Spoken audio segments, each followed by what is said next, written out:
할렐루야. 다시 한번 할렐루야.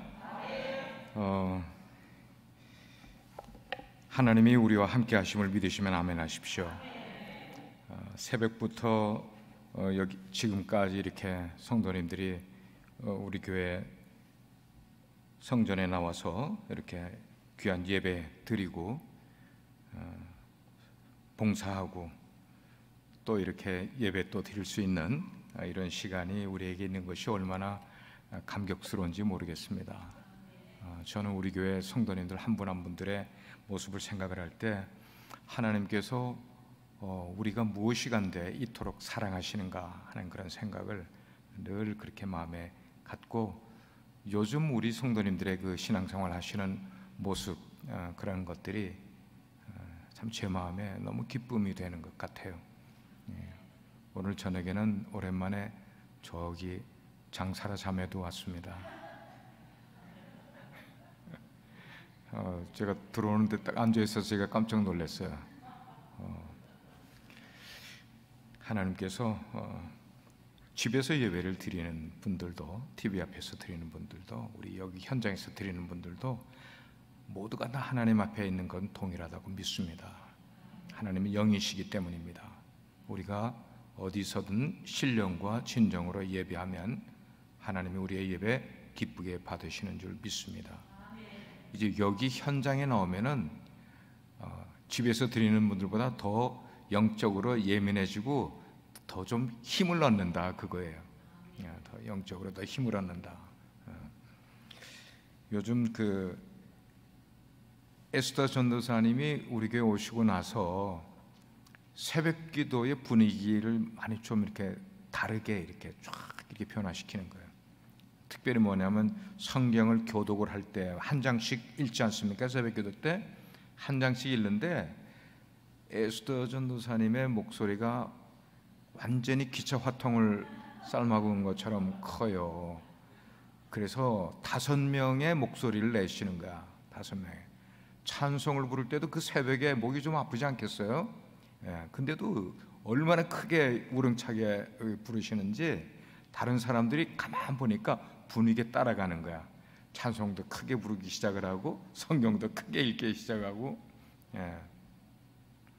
오늘 낮에는 또 권사님들이 여러분들이 나오셔서 부엌을 다 정리하고 공사 준비를 하는 그런 모습 보면서 얼마나 하나님께 감사한지 모릅니다. 오늘은 말씀 앞에 서라 하는 제목으로 여러분과 말씀을 나누도록 하겠습니다. 어느 교회에 목사님의 설교를 할 때마다 그 목사님의 설교를 노트에다가 아주 꼬박꼬박 이렇게 잘 받아 쓰는 한 성도님이 계셨어요. 근데 그 모습을 이렇게 보고 있던 옆에 계신 다른 한 성도님이 그렇게 이야기를 하는 거예요. 집사님, 지금까지 설교 적은 거 그거 다 버리세요. 그러는 거야. 그 왜요? 그러니까 목사님이 지금 하신 말씀을 나중에 또 할 수 있어야 되는데 집사님이 다 적어 놓으면은 목사님이 또 못 하시잖아요. 그렇게 이야기를 했다는 거예요. 어떤 아들이 아버지에게 그렇게 이야기를 합니다. 아빠, 우리 목사님이 우리에게 부임하신 지 아직 채 2년이 되지도 않았는데 다윗에 대한 이야기를 벌써 50번을 넘게 하신 것 같아요. 그러니까 그 얘기를 듣던 아버지가 이야기하기를, 아마 내 생각에는 네가 다윗처럼 되기까지 목사님은 그 설교를 계속 하실 것 같아. 아주 현명한 대답이라고 생각을 하죠. 한 가지 더 이야기할게요. 설교에 관한 거에. 어느 교회에 새로 오신 목사님이 부임을 하셨는데, 부임한 첫 주에 설교를 하셨는데 성도들이 은혜를 많이 받았어요. 그랬더니 그 다음 주에는 성도들이 나오면서 기대를 잔뜩 하지 않았겠어요? 우리 목사님이 두 번째 설교에도 은혜를 참 많이 끼쳐주시면 좋겠다라고 생각을 했는데, 그런데 그 목사님이 설교를 본문도 내용도 지난주 설교하고 똑같은 걸 하신 거예요. 똑같은 설교를 또 하셨어.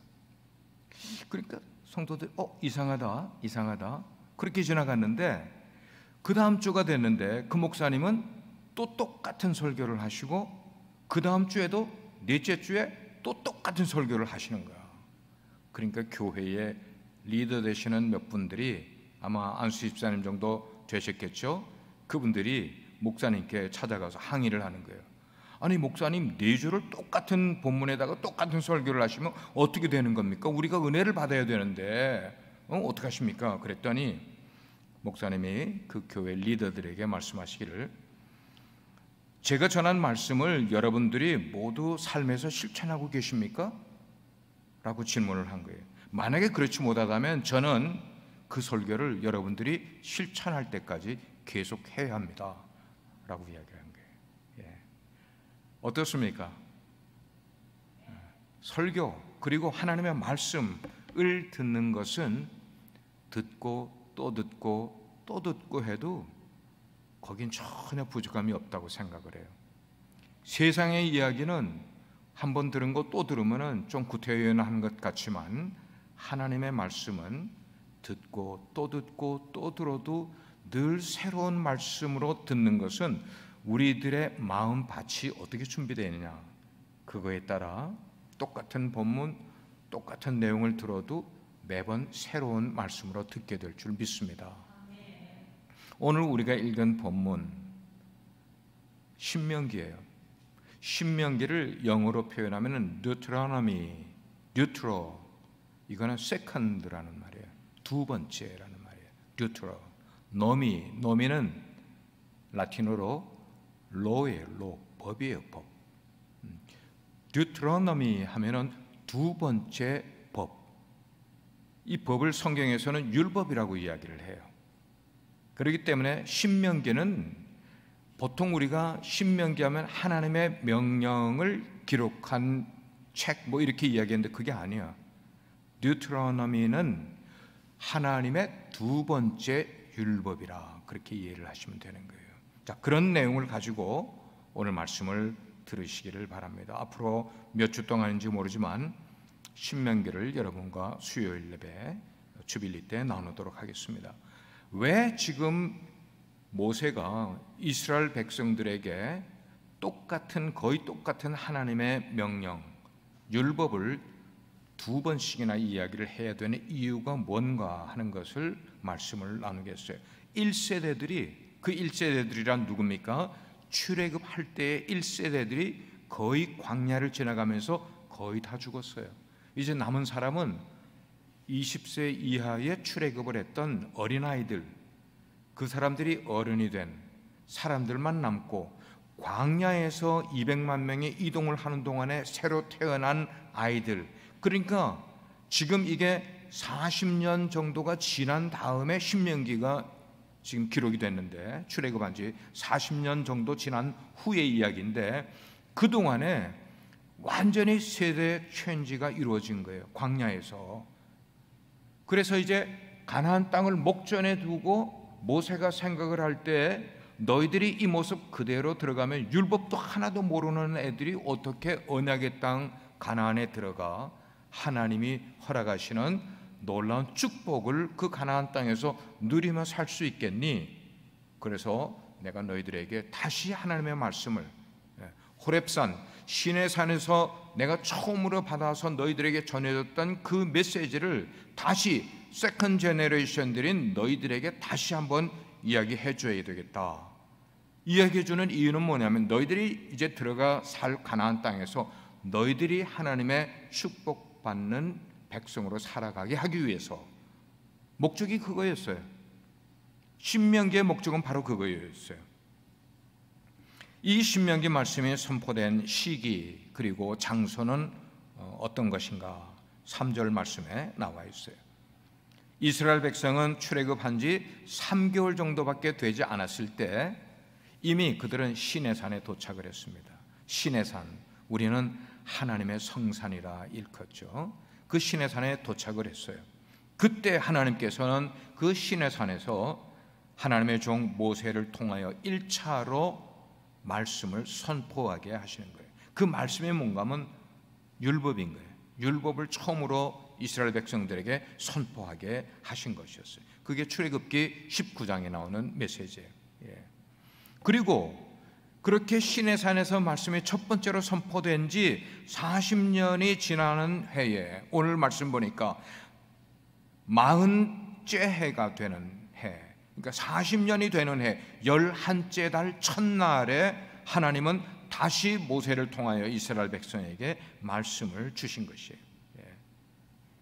출애굽한 이스라엘 백성들이 가나안 땅까지 가는 길은 사실은 먼 길이 아니었어요. 그 200만 명이 움직인다 하더라도 몇 개월이면은 당도할 수 있는 그 정도 거리에 있는 땅이었어요. 호렙산에서 세일사를 지나서 그 다음에 가데스 바네아까지 10하루길 된다고 성경은 그렇게 기록을 했어요. 그러나 하나님을 온전히 신뢰하지 아니했던 이 이스라엘 백성들은 가나안 땅에 바로 들어갔으면 됐는데 바로 들어가지 않고 바로 이 가데스 바네아 땅에 딱 머무르고는 회의를 하는 거예요. 우리가 가나안 땅에 들어가기 전에 자 가데스 바네아의 지도를 한번 보여주시기 바랍니다. 그 가데스 바네아에서 그들이 만나서 지금 여기서부터 람세스에서부터 출발해서 여기로 와서 홍해를 건너고 이쪽으로 쭉 와서 시내산에서 하나님의 첫 번째 명령을 받고 그 다음에 쭉 그들이 이동을 해서 여기가 가데스 바네아예요. 그래서 이제 신광야만 지나면은 여기가 이스라엘 땅이라고. 여기가 이스라엘. 이제 이스라엘 땅을 다 온 거야. 가데스 바네아 여기에 이르렀는데, 그런데 여기에서 이스라엘 백성들이 12명의 정탐꾼을 뽑아가지고 가나안을 탐지를 하게 만들어요. 근데 이건 절대로 하나님의 뜻이 아니었어요. 하나님은 그냥 바로 들어가기를 원하셨어요. 그런데 이스라엘 백성들이 자기 나름대로 인간적인 꾀를 해서 우리가 미리 정탐꾼을 보내서 가나안 땅에 어떤 민족이 살고 있고 그 사람들이 어떤 모양을 가지고 있고 어떤 컬처를 가지고 이걸 다 연구를 하게 해서 돌아오게 하라. 그래서 12명을 보냈는데 우리가 잘 아는 대로 그랬을 때 10명의 정탐꾼들이 부정적인 이야기를 꺼내게 됐습니다. 그리고 백성들은 2명의 진실한 보고를 한 사람들의 이야기를 듣지 않고 10명의 부정적인 이야기를 했던 사람들의 그 말을 듣고는 백성들이 그냥 부하가 확 치밀어 오르는 거예요. 그래서 불만과 불평을 쏟아냈던 이야기, 우리가 너무나 가나안 정탐꾼들에 대한 이야기를 잘 알고 있어요. 이런 그들의 불신앙으로 인해서 눈앞에 가나안 땅을 앞에 두고 여기서부터 다시 하나님께서 뺑뺑이를 돌리기 시작을 해서 여기를 다시 빙빙 돌게 만들어. 그 빙빙 돌게 만드는 게 무려 몇 년인가? 40년을 저 좁은 시나이 반도에서 돌게 만드는 거예요. 여러분, 이 출애굽의 가나안 땅까지의 여정은 우리 그리스도인의 삶을 상징해 주고 있는 이야기예요. 우리가 하나님의 커다란 축복의 땅으로 들어갈 수 있는 그런 길인데도 하나님을 신뢰하지 않고 우리 마음대로 우리 지혜대로 인생을 살아가려고 하다가 인생을 빙글빙글 도는 인생을 사는, 낭비하고 웨이스트하는 그러한 인생을 사는 것이 광야 40년의 세월을 그렇게 우리가 살게 되는 것을 보게 돼요. 그렇게 하는 동안에 출애굽 1세대들이 모두 광야에서 다 죽은 다음에 오늘 드디어 신명기의 말씀이 2세들에게 선포가 되는 거예요. 2세들에게. 그러니까 실제로 신명기의 내용은 1세들이 들은 게 아니라 2세들이 들은 하나님의 율법이었다는 것을 우리는 알아야만 되는 거예요. 이 신명기 말씀이 선포된 장소가 어디인가? 오늘 1절과 5절 말씀 가운데서 나오는데, 신명기 말씀이 선포된 것은 요단 동쪽, 여기 이제 요단 저쪽이라고 그랬어요. 아라바 광야, 곧 바란과 도벨과 라반과 하세롯과 그 다음에 디사합 사이에 있다, 그렇게 이야기를 했어요. 5절을 보면 이곳을 어디라고 그랬는가? 모압 땅이라고 그랬어요. 다음 지도. 여기가 모압이에요. 모압. 예. 모압 땅. 아까 그들이 있었던 곳이 바로 여기 가데스 바네아인데, 이 모압에서 하나님께서 신명기를 모세에게, 이스라엘의 2세들에게 이 땅에서 선포를 하게 됩니다. 이제 여기서 모압에서 요단강만 싹 건너면은 가나안에 들어가는 거예요. 여기가 이스라엘 땅인 거예요. 예. 그렇게 되어 있는 거죠. 하나님의 사랑 그리고 하나님의 은혜로 출애굽을 한 이스라엘 백성들은 모세를 따라서 홍해를 건넜습니다. 마라의 쓴물을 지나갔고 엘림을 거쳐서 시내 광야로 들어가게 됩니다. 이곳은 이스라엘 백성들에게는 잊을 수 없는 장소가 시내 산, 시내 광야예요. 시나의 광야. 여름에 여기를 버스로 지나려면 밖에는 50도의 온도가 올라가는 어마어마하게 뜨거운 그런 지역입니다. 그곳에서 그들은 이듬해 둘째 달 스무날까지 머물게 됩니다. 시내 광야에서 그렇게 오랫동안 머물게 됩니다. 그리고 세월이 흐른 다음에 이스라엘 백성들은 드디어 모압 땅에 이르게 됩니다. 40년의 방랑 생활을 시내 광야에서 그렇게 지내다가 드디어 이스라엘의 제일 가까운 땅인 모압 땅으로 그들이 이르게 되는 거예요. 이제 그들 목전에는, 그들의 눈앞에는 요단강이 보이는 거예요. 요단강이 보인다는 것은 그 건너에 있는 뭐가 지금 보인다는 거예요? 가나안 땅이 그들에게 눈으로 실제로 보이는 거예요. 가나안 땅이. 요단강은 그렇게 넓지가 않아요. 좁아요. 그렇기 때문에 그냥 건너면은 그냥 바로 가나안 땅이 그들에게 보이는 그런 곳이었었어요. 그토록 40년 동안이나 출애굽한 후에 꿈에도 그리던 그런 갈망했던 그런 땅에 지금 거의 눈앞에 이르게 된 것이, 이곳에 올 때까지 그들은 수많은 시련과 눈물을 쏟아야만 됐었습니다. 역경을 겪어야만 됐었습니다. 애굽에서의 고통스러운 그 200년의 그 삶을 그들이 그것도 말할 것도 없고, 그리고 출애굽 후에도 그들은 홍해에서 또 어려움을 겪게 되고, 뿐만 아니고 아말렉 족속과 같은 이스라엘 사람들을 두려워하는 그런 민족들하고 전쟁도 치르게 되고, 마실 물이 없을 때 혹은 먹을 음식이 없게 될 때, 고기를 먹지 못할 때에 여러 그런 부족한 데서 오는 어려움 등 많은 시련을 그들이 겪게 됐었어요. 그러던 백성이 드디어 모압 땅에 이르게 됐고, 모세는 두 번째 여호와의 말씀을 그 이스라엘 백성들에게 선포하게 된 것입니다. 자, 그러면은 하나님이 먼저 1차로 호렙산에서 이스라엘 백성들에게 주었던 율법의 내용, 하나님의 명령은 무엇이었는가 하는 거예요. 신명기는 두 번째 명령이라고 그러면 첫 번째 명령, 출애굽기 19장 이후로 쭉 나오는 그 명령은 무엇인가? 이스라엘은 호렙산에서 여러 달을 머물렀다고 그랬어요. 호렙산에서. 호렙산은 왜 시내 산도 있고 호렙산이 있느냐 하면은, 여러분들이 커다란 산을 가보면은 미국에서 가장 큰 산은 맥킨리 마운틴이에요. 어디에 있습니까? 알래스카에 있죠. 그 맥킨리 마운틴을 비행기를 타고 가봤어요. 조그마한 비행기를 타고. 그랬더니 맥킨리 마운틴 멀리서 볼 때는 산이 하나로 보이는데, 비행기를 타고 거기 가까이 가면서 보니까 그 큰 가운데 있는 최고봉 거기까지 이르는데 수십 개의 작은 산들이 주변에 있는 것을 봤어요. 이걸 이해하시면 되는 거예요. 그러니까 시내 산은 큰 산을 말하고, 호렙산은 그 큰 산에 이르르는 그 조그만 돌산, 거기서 모세가 십계명을 받는 내용을 우리는 출애굽기에서 보게 됩니다. 바로 그런 내용이었어요. 이스라엘이 호렙산에서 여러 달을 머무르면서 하나님의 말씀을 받았어요.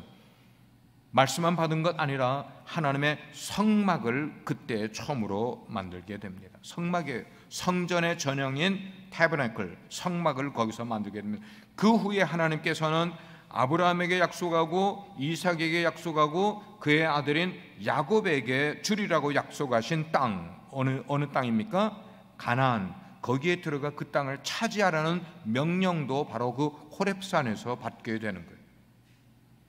그 내용을 조금만 더 자세하게 여러분께 풀어드리면은, 먼저 하나님께서는 호렙산에서 모세를 통해 이스라엘 백성들에게 율법을 첫 번째로 수여하게 됩니다. 첫 번째로 율법을 호렙산에서.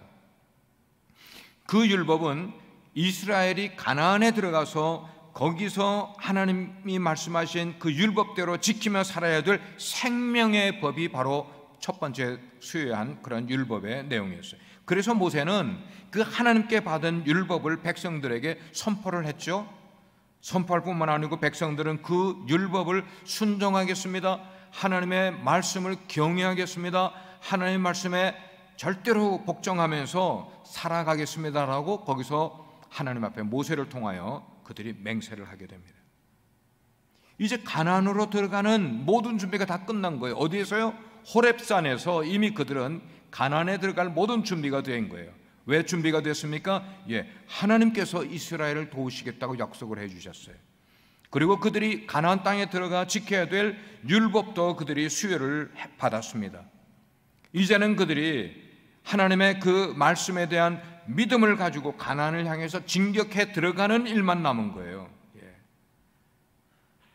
그렇게 진격하면 되는 그런 상황에서 가나안 땅에 대한 설명이 7절에, 오늘 읽은 7절에 나옵니다. 가나안 땅 어떤 곳인가? 아모리 족속의 산지가 거기에 있고 아라바 근처의 산지와 평지들도 거기에 있고 네게브, 사막지대입니다. 네게브도 있고 해변도 있고, 그리고 가나안 족속의 땅과 그 다음엔 그 이스라엘 북쪽에 보면은 레바논이 있어요. 그 레바논 땅과 그 다음엔 이스라엘의 동쪽에 보면은 여기 레바논이, 북쪽에는 레바논이 있고 이 동쪽으로 쭉 이쪽을 보면 이라크가 있는데 여기에 바로 유브라데스 강이 여기 있단 말이에요. 그러니까 실제로 지금 하나님이 약속하신 곳은 어마어마하게 넓은 땅을 이스라엘에게 주겠다고 지금 약속을 하신 땅이란 말이죠. 일찍이 하나님께서는 아브라함과 이삭과 야곱에게 그 땅을, 조금 전에 얘기한 이 땅을 주시겠다고 약속을 하셨고, 하나님께서 주실 그 땅을 너희들이 차지하라고 명령하신 바로 그 땅이었어요. 하나님이 차지하라고 하시면은 그냥 차지하라고 한 게 아니라 너희들이 차지할 수 있는 능도 줄 것이고 힘도 줄 것이고 지략도 줄 것이고 모든 걸 다 주시겠다는 그런 말씀인 거예요. 하나님의 약속은 모든 걸 다 인클루드하고 있는 그런 거예요. 이제 이스라엘은 아무런 두려움을 갖지 않고 하나님의 말씀을 전적으로 믿으면서 그 땅으로 진격해 들어가기만 하면 되는 거예요. 그러면 그 땅을 차지할 수가 있는 상황이 된 거예요. 마찬가지입니다. 하나님께서는 오늘날을 살아가는 신앙인들, 하나님의 자녀들, 그 성도들에게도 가나안 땅과 같은 약속의 땅을 우리에게 약속을 해주셨어요. 아멘. 그러므로 성도들은 그 하나님에 대한 전적인 믿음으로 나아가면 되는 거예요. 하나님을 믿고 나아가면 되는 거예요. 참 지금 생각하면요, 뭐라 그럴까, 아련히 떠오르는 과거가 된 이야기가 있어요. 그건 2007년입니다. 우리 교회가 포트워스에 있는 교회를 팔고 어디론가 새로운 곳으로 장소를 옮겨야 되는 그런 때가 2007년이었어요. 그리고 실제로 여기에 들어온 건 2008년이에요. 그래서 여러 군데를 찾았어요. 여러 군데를. 우리 성도님들도 눈에 띄는 대로 저에게 그렇게 아이디어를 이렇게 주셨어요. 어떤 때는 켈러에 가서 어떤 교회, 켈러에 보게 되면 지금 켈러에 사시는 분들 계시는데 거기 보면 스트리트 이름은 잘 모르겠지만 거기에 유대인의 회당이 하나 있어요. 유대인의 회당이 있고 그 바로 옆에 교회가 있는데 그 교회는 예배실이 이렇게 원형으로 동그랗게 되어 있는 그런 교회였어요. 지붕도 동그랗게 되어 있는 그런 지붕이야. 그리고 교육관이 조그만 게 붙어 있는. 근데 어떤 성도님이 그거 너무 좋다고 그거 해야 된대. 그게 해야 된대. 근데 제가 아무리 생각을 해도 켈러는 너무 외진 곳이야. 외진 곳이야. 거기 들어가면은 별로 희망이 없어. 어떤 성도님은 여기 121번 올라오는 거기 길에 교회를 했으면 좋겠다고 이야기하는 분이시고, 어떤 분은요 알링턴의 어느 곳에다가 우리가 자리를 잡으면 알링턴에 많은 성도들이 올 것이라고 제안을 해주는 분들도 있었어요. 그 다음에 우리가 또 본 교회가 어디까지 갔는가 하면 여기서 더 이스트로 몇 블락 가게 되면은 브라운 트레일이 나오는데, 브라운 트레일, 거기에 보면은 브라운 트레일 183에서 엑셀 해가지고 노스로 조금만 올라가면은 거기 또 교회가 하나 있어요. 거기 한 250명 들어가는 좌석, 완전히 트래디셔널한 그런 스타일의 교회가 있어. 거기도 또 들어가서 봤어요. 왜 그런지 모르게 다 좋대. 성도들이 다 보는 대로 그냥 여기가 좋대, 여기가 좋대. 근데 저에게 하나님께서 어떤 꿈을 주셨는가 하면은, 전에 이제 우리 교회에 예성대 안수 집사님이 여기서 프리싱트로 해서 쭉 올라가면은 거기 큰 물탱크가 하나 있는데 그 뒤에 사셨어요. 지금 김선자 집사님 사시는 바로 그 넥스트 스트릿에 사셨어요. 그래서 내가 거기 신방을 갈 때마다 어디를 지나갔는가 하면은 여기 앞에 있는 미국 교회를 지나가는 거야. 에? 신방을 갈 때마다. 이게 언제 이야기했는가 하면 저희 교회가 포트월스에 있을 때 이 지나가면서 이 앞에 교회가 밤 되면은 딴 데는 다 불을 켰는데 그 앞에 그 현관 위에 동그랗게 이게 그 스테인 글라스 비슷하게 그렇게 거기는 불을 항상 켜놨어요. 근데 그게 지나가면서 얼마나 이렇게 저에게 마음에 정말 예쁘다, 아담하고 예쁘다 이런 거를 늘 생각을 해서, 하나님 이왕 주실 거면 이 정도 위치에 교회를 주시면 좋겠습니다 했는데, 제가 그렇게 늘 꿈꾸고 있던 그 지역에 이 교회가 나온 거야. 이 교회가. 여러분, 아무리 우연의 일치도 이런 우연의 일치가 있을 수가 있겠어요? 이건 우연의 일치가 아니야. 하나님이 그런 꿈을 주셨던 것 같아요. 그래서 우리 교회가 릴로케이트 할 때에, 장소를 물색할 때를 생각을 하면은 참 우리가 하나님의 뜻을 알고 하나님이 주시는 비전을 품는 것이 얼마나 중요한가 하는 것을 늘 마음 가운데 그렇게 생각하게 됩니다. 오늘 다시 본문으로 돌아갑니다.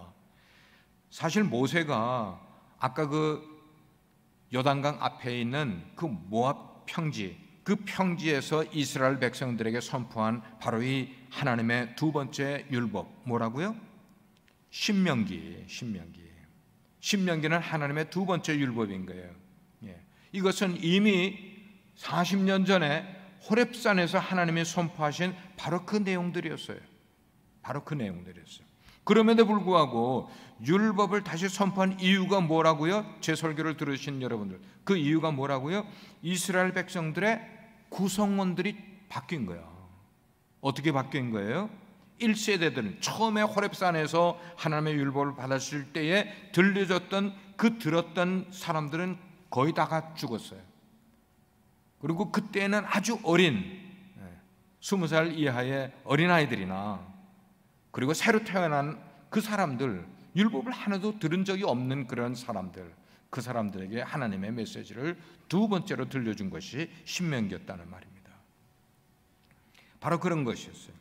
그래서 그 말씀을 들은 사람들이 하나님의 말씀에 순종하겠다고 맹세했지만 호렙산에서 순간순간 원망과 불평을 많이 늘어났던 그런 사람들, 그 결정적 사건이 뭐냐면 가데스 바네아에서 정탐꾼을 가나안에 파송을 했던 바로 그 사건이라는 거예요. 12명의 정탐꾼 가운데 여러분도 잘 아시죠? 여호수아와 갈렙만큼만 제외하고 나머지 10명의 정탐꾼들은 가나안 땅을 우리가 정복할 수 있다고 했어요? 없다고 그랬어요?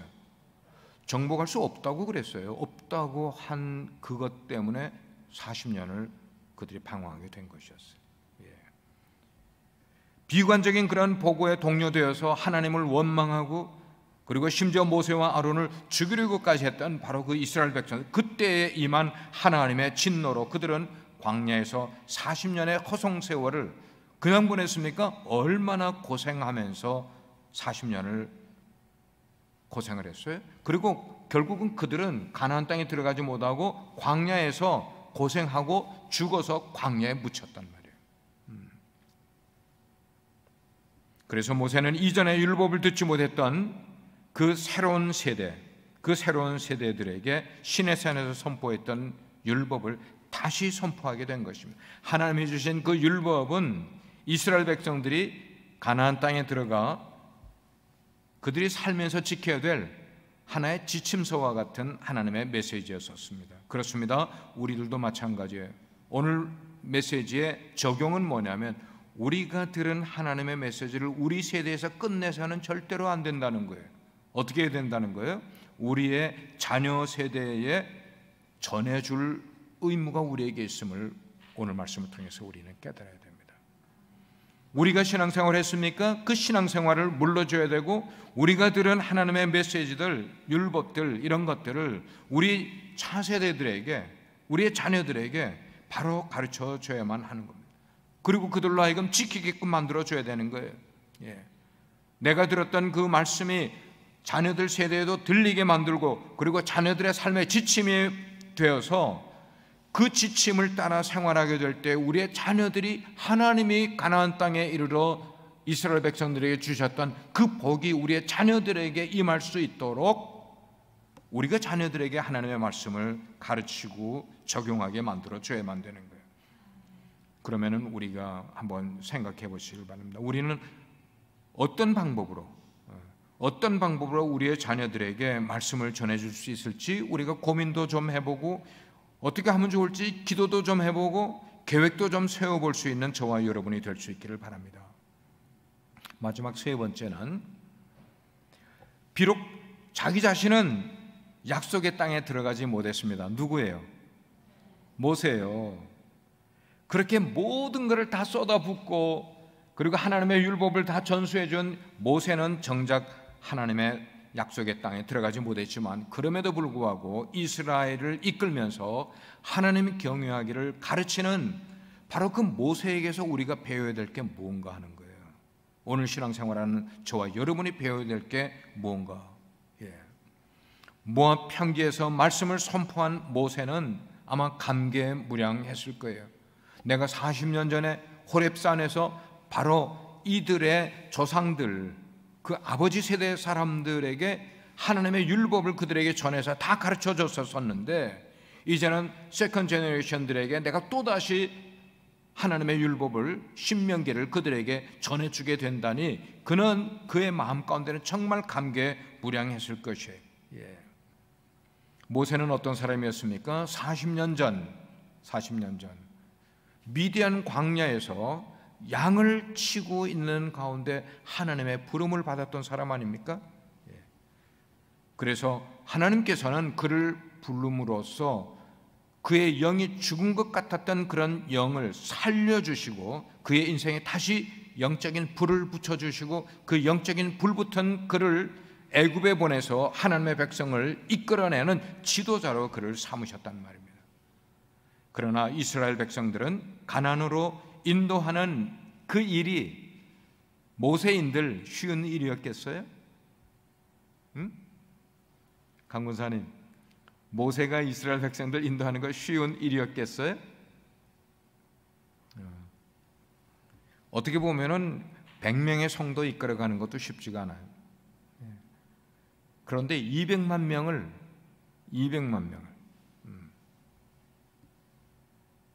그것도 400년 동안이나 애굽에서 포로 생활을 했던 그 사람들을 끌어내서 인도한다는 것, 그게 결코 쉬운 일이 아니지 않겠어요?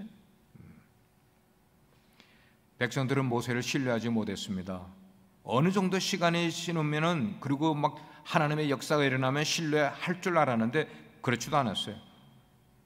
뻑하면은 그냥 원망하고 불평하고. 그럼에도 불구하고 모세는 그의 마음 가운데 부름받은 소명 따라 하나님의 백성을 가나안으로 인도해 내야 한다는 그 일념, 그 마음 한 가지를 가지고 그 모든 것을 참으면서, 희생하면서, 인내하면서 그 일을 감당했다는 것입니다.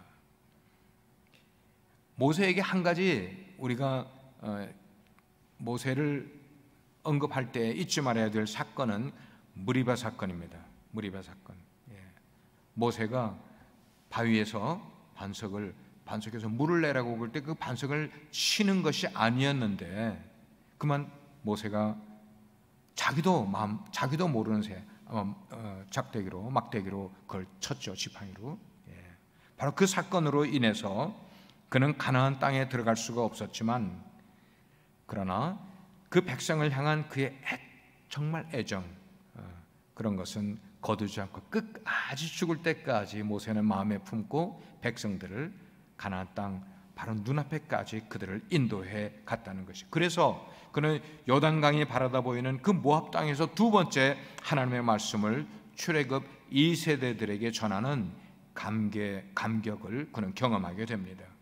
그가 이렇게 이야기를 합니다. 너희 이스라엘 자녀들아, 너희들이 가나안 땅에서 형통하게 사는 유일한 비결은 세상의 어떤 지혜로 될 수 있는 것 아니라 바로 하나님이 너희에게 허락한 그 율법을 바르게 지키는 것이 바로 너희들이 형통하게 사는 길이란다 하는 것을 2세대들에게 외쳤단 말이에요. 그렇습니다. 가나안에서 이스라엘 백성들의 생존하기 위해서 필요한 것은 세상의 어떤 학문도 아니었어요. 기술도 아니었어요. 오직 하나님의 말씀이었기 때문에 모세는 그 하나님의 율법을 다시 그들에게 선포했던 것이었어요. 그렇게 모세는 이스라엘의 가나안 땅에서 하나님이 주시는 복을 누리면서 자손 대대로 하나님의 축복을 누리며 살기를 간절히 소원했기 때문에 그들에게 그 하나님의 율법을 다시 설명하는 시간을 갖게 된 것이었어요. 그렇습니다. 우리도 마찬가지입니다. 하나님이 우리에게 주신 어떤 사명을 완수하는 날까지 우리는 참아야 돼요. 인내해야 돼요. 필요하면 희생도 해야 돼요. 최선을 다해서 정말 때를 얻든지 못 얻든지 말씀을 전해주는, 여기서 전해준다는 것은 다른 이웃들에게 전하는 것 아니야. 지금 1차적으로 이 본문에서 우리에게 말씀하는 것은 우리의 누구에게 전해주라고요? 자녀들에게 전해주라는 거예요. 확실하게 전해주라는 거예요. 사랑하는 성도 여러분, 우리가 하나님을 믿고 따른다는 것은 막연한 생각이 결코 아니에요. 오늘 한두희 목사님이 아주 기도를 아주 클리어하게 이렇게 해주셨는데 아주 구체적으로 살아있게 실제적인 것으로 우리는 하나님에 대한 믿음을 가지고 하나님을 구체적으로 순종하는 삶을 살아가야 되는 거예요. 우리들의 가족관계가 그렇습니다. 우리의 사회생활도 그렇고요, 우리의 경제생활도 그렇고, 이 모든 것들 아주 구체적인 삶의 현장에서 하나님을 경외하면서 그분이 기뻐하는 삶을 우리가 살아가려고 노력하는 그런 저와 여러분이 되어야 되겠어요. 무엇보다도 하나님을 향한 태도가 신실해야만 합니다. 변함없어야만 합니다. 세상의 어떤 것보다 하나님을 사랑하고요, 하나님 안에 거하면서 뿐만 아니고 그분만을 의지하는 삶을 살아가려고 애를 쓰게 될 때, 왜 그렇다고요? 하나님은 우리의 생명의 주인이 되시고 복의 근원이 되시는 분이기 때문입니다. 아멘입니까? 바로 그거예요. 그분은 우리의 힘이십니다. 우리의 구원자세요. 야고보서 1장 7절에 이렇게 말씀을 하고 있어요. 모든 좋은 은사와 온전한 선물이 하나님께로부터 나온다. 믿으시면 아멘. 이런 모든 좋은 것들이 하나님께로부터 나온다고 그랬어요. 그러므로 우리의 자신도 그렇고 우리의 가정도 그렇고 우리가 관계된 경제 생활도 그렇고 내 삶의 모든 것들을 하나님께 의뢰하면서 그 말을 하나님께 맡기면서 인생을 살아가게 될 때, 하나님은 우리를 위해서 이스라엘 백성들에게 젖과 꿀이 흐르는 가나안 땅을 예배해 두신 것처럼 저와 여러분들에게도 그런 곳을 예배해 준 줄 믿으시길 바랍니다. 오늘 말씀을 맺습니다. 하나님을 경외함으로 복을 얻으려면 철저히 하나님의 말씀을 따라야만 합니다. 말씀대로 우리가 살아가는 것, 그것이야말로 하나님을 진정으로 사랑하는 그리스도인의 삶의 태도라고 말할 수가 있습니다. 그러므로 우리는 그 하나님의 말씀을 듣고 또 들어야 되는 줄 믿습니다. 그리고 그 말씀의 실증을 느끼면 절대로 안 돼요. 내가 말씀 듣는 게 막 어려워진다, 실증이 난다, 그렇게 되면 빨리 우리 마음을 잡는 기도를 하나님께 드려야만 되겠어요. 그래서 그 들은 말씀에 최선으로 순종을 하면서 지키며 삶으로 현대판 가나안 땅을 물려받을 수 있는 여러분 모두가 되기를 주의 이름으로 축원합니다. 아멘. 우리 같이 기도합니다.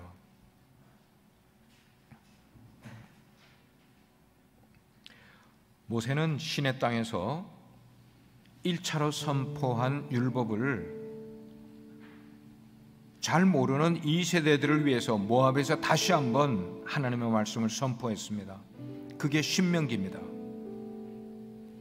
나는 나의 자녀들에게 하나님의 말씀을 잘 전수해 주고 있습니까? 만약에 그렇지 못하다면 회개하십시다. 그리고 나부터 먼저 말씀 앞에 서는 삶을 살아야겠습니다. 말씀 앞에 서는 삶, 그게 중요합니다. 그렇게 내가 지금부터라도 말씀 앞에 서는 삶을 살겠습니다 라는 결단을 하는 기도를 저와 함께 이 시간에 함께 주여 한번 외치고 같이 기도하도록 하겠습니다. 주여! 아버지 하나님, 이스라엘 백성들이 하나님의 약속의 땅 가나안 땅에 이르기 위해서 하나님의 주신 그 율법을 잘 지키기로 마음 가운데 결단도 하고 약속도 하고 그렇게 순종하는 삶을 보였지만 그들에게 어려움이 오게 될 때 그들은 때때로 하나님을 원망하고 불평하며 하나님 없는 삶을 살아가는 그런 모습을 우리가 살펴보았습니다.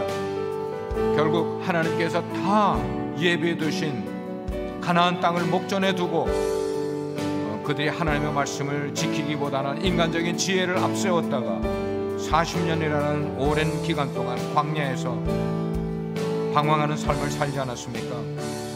아버지 하나님, 그래서 하나님께서는 모세를 통하여서 다시 모압 땅에서 출애굽의 2세대들에게 두 번째 하나님의 율법인 신명기를 그들에게 허락하셨습니다. 아버지 하나님, 그렇습니다. 우리에게 중요한 것은 하나님이 우리에게 하늘나라의 약속을 허락하셨다 할지라도 우리에게 주신 자녀들, 그 자녀들에게도 동일한 메시지를 전수해 줄 수 있는 그런 믿음의 부모들 되기를 간절히 원합니다. 우리의 신앙생활 하는 것도 중요하지만 우리 자녀들의 신앙생활이 얼마나 중요한지를 깨닫고 하나님 그 자녀들의 신앙생활을 위하여서 하나님께 함께 기도할 수 있는 주의 권속들 삼아 주시기를 간절히 기도합니다. 오 하나님, 우리가 세상의 지혜로운 인생을 살아갈 수가 없습니다. 하나님이 우리에게 모든 것을 허락하여 주시고 하나님의 모든 지혜의 근원이 되시기 때문에 오직 하나님의 은혜와 능력만이 우리를 이 세상 험악한 세상에서 승리로 이끌어가는 삶을 살아가게 할 줄 믿습니다. 오 하나님, 도와주시옵소서. 우리를 도우셔서 그 하나님의 약속대로 살아가는 자들 삼아주시기를 간절히 원합니다. 그래서 우리의 어려움과 우리의 연약함과 우리의 부족함 모든 것이 있을지라도 하나님께 순종함으로 그 말씀 앞에 서는 삶을 살아가게 될 때 하나님께서도 놀라운 은혜로 우리를 붙들어 주실 줄 믿습니다. 우리들의 삶을 그렇게 인도해 주십시오. 하나님이 우리들의 삶을 정말 주님 앞에 말씀 앞에 온전히 설 수 있도록 주님 도와주시기를 원합니다. 하나님, 저희들의 생각도 바꿔주시고 주님 좀 말씀 앞에 온전히 바로 설 수 있도록 주님 우리들의 마음을 주님 다스려 주시기를 원합니다.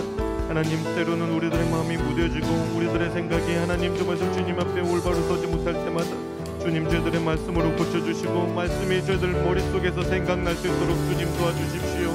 하나님, 정말 저희들의 말씀 앞에 정말 온전히 바로 서는 삶으로 주님 우리들의 하루하루의 삶을 바꿔주시고 주님 저희들이 정말 말씀 앞에 너무는 무뎌져 있다면 주님 저희들의 삶을 주님 저희들의 생각도 바꿔주시는 하나님 그러한 역사가 저희들 삶 가운데 일어날 수 있도록 주님 도와주시기를 간절히 원합니다. 주님 도와주십시오. 주님 도와주시옵소서. 계속해서 말씀을 생각하면서 한 번만 더 기도합시다.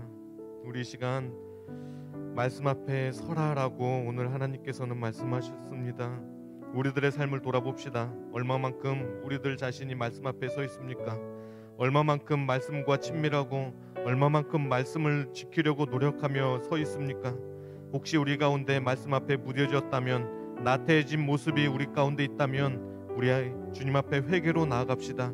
그리고 하나님, 우리의 삶이 말씀 앞에 바로 서는 삶 되게 해달라고, 말씀과 친밀하게 교제하며 바로 서는 삶 되게 해달라고, 그리고 그 말씀이 나의 삶이 되어서 내 안에서 역사해서 내 그 말씀대로 살아갈 수 있는 힘 달라고 우리 시간 같이 기도하도록 하겠습니다. 기도합니다. 하나님 그렇습니다. 하나님, 오늘 주님께서는 말씀 앞에 서라라고 말씀합니다. 하나님, 그러나 얼마만큼 내 삶이 정말 주님 말씀 앞에 서 있습니까? 하나님, 정말 내 삶이 얼마만큼 정말 주님 말씀과 친밀하며 얼마만큼 내 삶이 정말 주님과 정말 교제하기를 즐거워하며 정말 사모합니까? 하나님, 나의 마음 가운데서 정말 말씀 보기가 귀찮아지고 하나님 정말 말씀 보기를 하나님 정말 멀리한다면 주님, 어떻게 정말 주님의 뜻을 알고 어떻게 정말 주님의 마음을 알 수가 있겠습니까? 주님, 저 말씀 나의 게을러지는 마음들을 주님께서 붙잡아 주시고 하나님, 저 말씀 내가 주님 앞에 다시 한번 올바로 설 수 있는 그런 기회가 될 수 있도록 주님, 이 밤을 주님 사용하여 주시기를 원합니다. 하나님, 정말 말씀 보는 일에 게을러지지 않도록 주님 도와주시고 하나님, 말씀과 정말 친밀하게 교제하는 그 시간이 저 말씀 내 삶 가운데서